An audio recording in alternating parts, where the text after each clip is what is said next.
Telugu Desam party జాతీయ అధ్యక్షుడు మాజీ ముఖ్యమంత్రి నారా చంద్రబాబు నాయుడిని జగన్మోహన్ రెడ్డి ప్రభుత్వం అక్రమ కేసులు బనాయించి అరెస్టు చేశారన్న వార్త విని హఠాన్మరణానికి గురైన పలమనేరు నియోజకవర్గ పరిధిలోని పెద్దపంజాని మండలం శివాడి గ్రామానికి చెందిన శివాజీ కనకరాజుల కుటుంబాలని బుధవారం నాడు నారా చంద్రబాబు నాయుడు గారి సతీమణి భువనేశ్వరి పరామర్శించారు. ప్రతిపక్ష తెలుగుదేశం పార్టీ నేతలపైన అక్రమ కేసులు బనాయిస్తున్న జగన్మోహన్ రెడ్డి ప్రభుత్వ తీరుకు నిరసనగా నిజం గెలవాలి కార్యక్రమాన్ని చేపట్టి నారా భువనేశ్వరి రాష్ట్ర వ్యాప్తంగా పర్యటనలు చేస్తున్న విషయం విదితమే. ఇందులో భాగంగా బుధవారం నాడు ఆమె మాజీ మంత్రి అమర్నాథ్ రెడ్డి, చిత్తూరు జిల్లా తెలుగుదేశం పార్టీ అధ్యక్షుడు పులవర్తి నాని తదితర నాయకులు వెంట రాగా పలమనేరు నియోజకవర్గ పరిధిలోని పెద్దపంజాని మండలం చెందిన శివాడి గ్రామాన్ని సందర్శించారు. ఈ సందర్భంగా బాధిత కుటుంబాలను పరామర్శించి మృతుల చిత్రపటాలకు నివాళులర్పించి బాధితులకు ఆర్థిక సాయం చెక్కుల్ని అందజేశారు.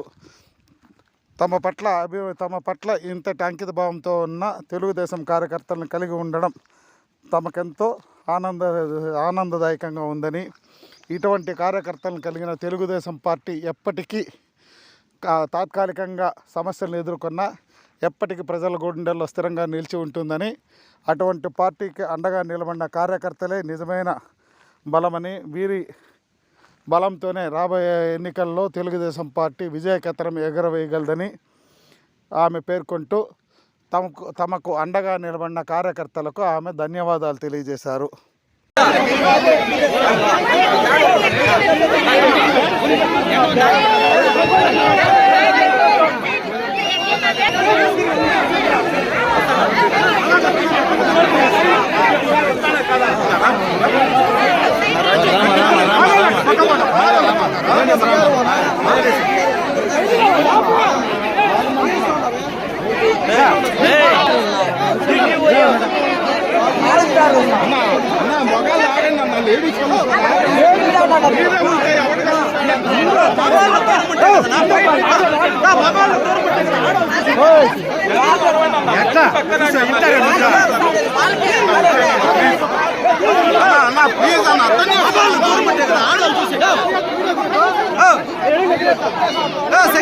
లేడీస్ పాపం కలవద్దు.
ముందుకు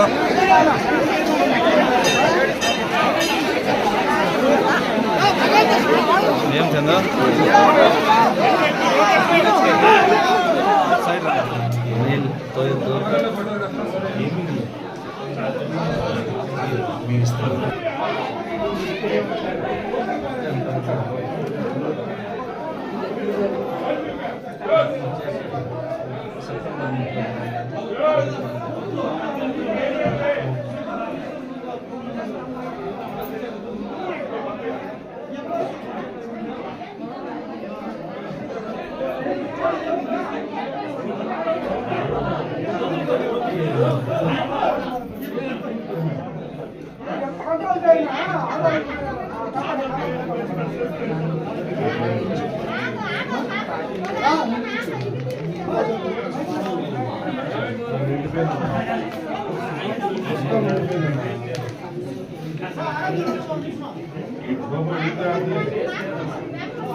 మీరు ఇట్లా నిల్చుంటే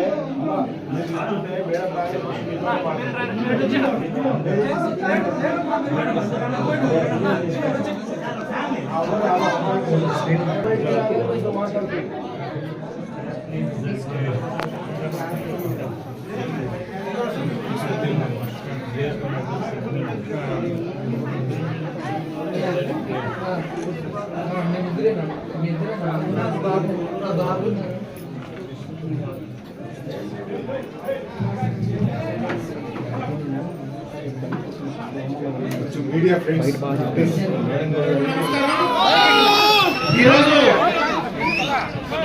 అన్న కొద్దిగా ఇట్లా డైరెక్ట్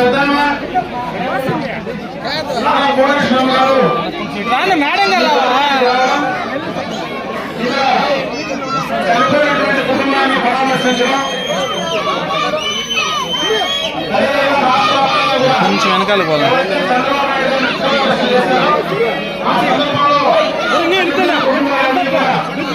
పరామర్శించేటువంటి కార్యక్రమాన్ని తీసుకోవడం జరిగింది. వచ్చినటువంటి గ్రామం అంతా కూడా తెలుగుదేశం పార్టీ కంచుకున్నటువంటి గ్రామం ఇది. మీరందరూ పెద్దలు చెప్పేటువంటి మాటలు చెప్పిన మాకు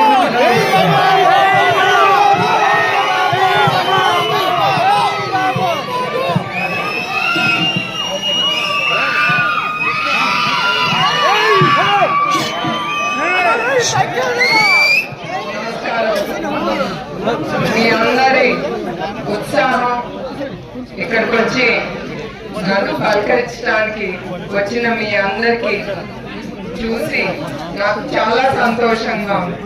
మీ ఉరుకులు పరుగులు అది మీరు నాకు ఇచ్చే గౌరవం. నాకు ఇచ్చిందంటే మీరు చంద్రబాబు నాయుడు గారి మీద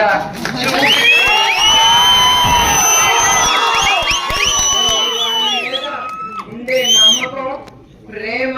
తెలుగుదేశం పార్టీ అంటే మీ ప్రేమ.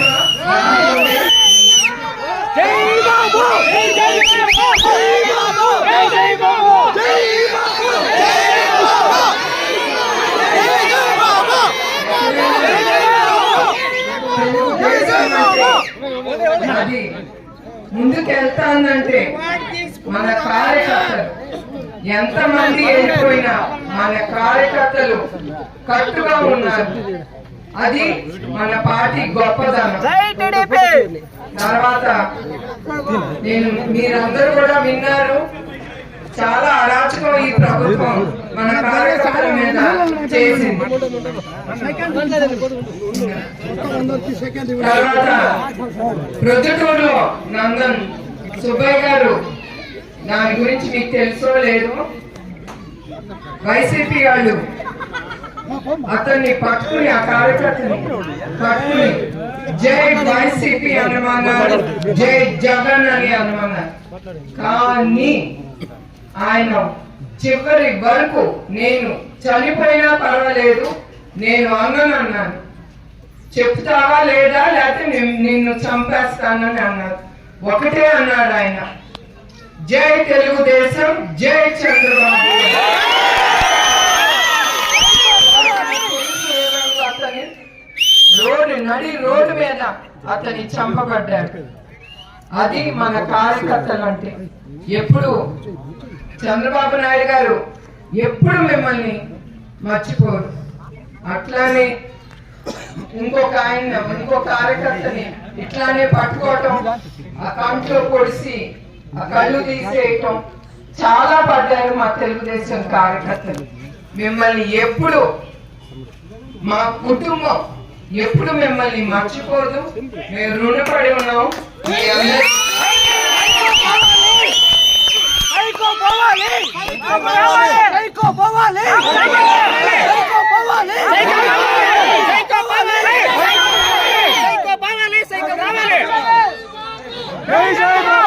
అట్లానే మీకు తెలుసు, చంద్రబాబు నాయుడు గారికి మహిళల మీద చాలా గౌరవం.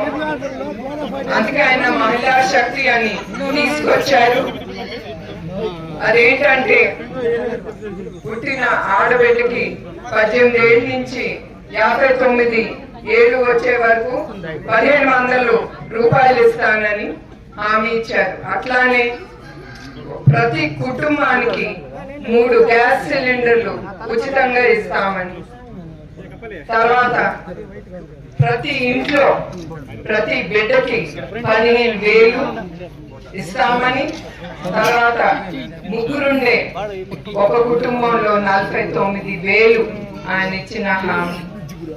అట్లానే మన మహిళలకి ఆర్టీసీ బస్లో ఉచితంగా ప్రయాణాలు. సో నేను కోరేది ఏంటంటే ఎస్పెషలీ మహిళలు, ఇది ప్రతి గడపకి మీరు తీసుకెళ్ళాలి. తర్వాత ఇంకొక 2 నెలల్లో మనం యుద్ధంకి తయారవ్వాలి. ఆ యుద్ధానికి మీరు రెడీయా? అది దేంతో, ఏ ఆయుధంతో?